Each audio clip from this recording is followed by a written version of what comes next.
زندگی گزر جاتی ہے اپنوں کو اپنا بنانے میں۔ جی لسنرز، زندگی گزر جاتی ہے اپنوں کو اپنا بنانے میں۔ ایک سنار کے انتقال کے بعد اس کا خاندان مصیبت میں پڑ گیا، کھانے کے بھی لالے پڑ گئے۔ ایک دن اس کی بیوی نے اپنے بیٹے کو نیلم کا ایک ہار دے کر کہا، بیٹا اسے اپنے چچا کی دکان پر لے جاؤ اور کہنا اسے بیچ کر کچھ پیسے ہمیں دے دیں۔ بیٹا وہ ہار لے کر چچا کے پاس گیا۔ چاچا نے ہار کو اچھی طرح دیکھا پرکھا اور کہا، بیٹا ماں سے کہنا ابھی مارکیٹ بہت مندی ہے، تھوڑا رک کر فروخت کرے، اچھے دام مل جائیں گے۔ اور اسے تھوڑے سے پیسے دے کر کہا، کل سے تم دکان پر آ کے بیٹھنا۔ اگلے دن سے وہ لڑکا روزمرہ دکان پر جانے لگا اور وہاں ہیروں اور جوہرات کا کام سیکھنے لگا، اور ایک دن وہ بہت بڑا ماہر بن گیا۔ لوگ دور دور سے اپنے ہیرے اور جوہرات کی پرکھ کروانے کے لیے اس کے پاس آنے لگے۔ ایک دن اس کے چچا نے کہا، بیٹا اپنی ماں سے وہ ہار لے کر آنا اور کہنا اب مارکیٹ میں بہت تیزی ہے، اچھے دام ملیں گے۔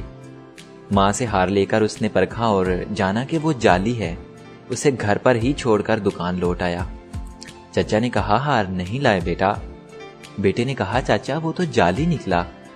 تب چچا نے کہا، جب تم پہلی بار ہار لے کر میرے پاس آئے تھے تو اس وقت میں نے اسے جعلی بتا دیا ہوتا تو تم سوچتے آج ہم پر برا وقت آیا ہے تو چچا بھی ہماری چیز کو جعلی بتانے لگے۔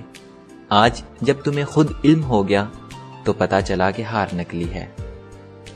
بیٹا سچ تو یہ ہے کہ علم کے بغیر ہم اس دنیا میں جو سوچتے ہیں، جو بھی دیکھتے ہیں اور جو جانتے ہیں سب غلط ہے، اور ایسے ہی غلط فہمی کا شکار ہو کر رشتے بگڑتے ہیں۔ اسی پر کسی شاعر نے کیا خوب کہا ہے کہ ذرا سی رنجش پر نہ چھوڑ کسی بھی اپنے کا دامن، زندگی گزر جاتی ہے اپنوں کو اپنا بنانے میں۔ زندگی گزر جاتی ہے اپنوں کو اپنا بنانے میں۔